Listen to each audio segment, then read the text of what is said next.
இவர்கள் மோசையினுடைய நாட்களிலே செய்த அற்புத செயல்களை அது தாண்டி யோசுவாவின் காலம், அது தாண்டி யூதாவின் காலம், அது தாண்டி ஸ்தோத்திரம் நியாயாதிபதிகள் காலம் தாண்டி கிதியோனுடைய காலத்தில் வரும்போது எப்படி இருக்கிறது?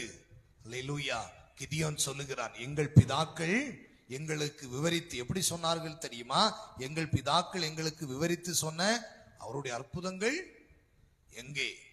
எந்த நேரத்தில் கேட்டான் தெரியுமா? மீதியானியர்கள் வந்து தங்கள் விளைச்சல் நேரத்தில் என்ன செய்கிறார்? அறுப்பு காலத்தில், அவர்கள் ஆசீர்வாத நேரத்தில் நன்மையை கெடுக்க வருகிறார்கள் மிதியானியர்கள். அப்ப கேட்கிறான், அப்படின்னா ஒரு பிரச்சனை வருகிற நேரத்தில் அவனுக்கு இந்த பழைய அற்புத செயல்கள் எல்லாம் ஞாபகத்துல வருது. ஞாபகத்துல கிதியோனுக்கு வந்ததுனால அவன் எழும்பி நின்னான். கிதியோன் இடத்துல சொன்னார், இந்த பலத்தோடு போ, நீ மிதியானியரை முறியடிப்ப. நான் கேட்கிறேன், இந்த பலன் சொல்லியிருந்தில்ல, அவனுக்குள்ள என்ன பலம்? எந்த பலன்? தேவன் அற்புதம் செய்வார் என்கிறதான திங்கிங் இவனுடைய நினைவுல ஒரு பலன் வந்துச்சு. என்ன தெரியுமா?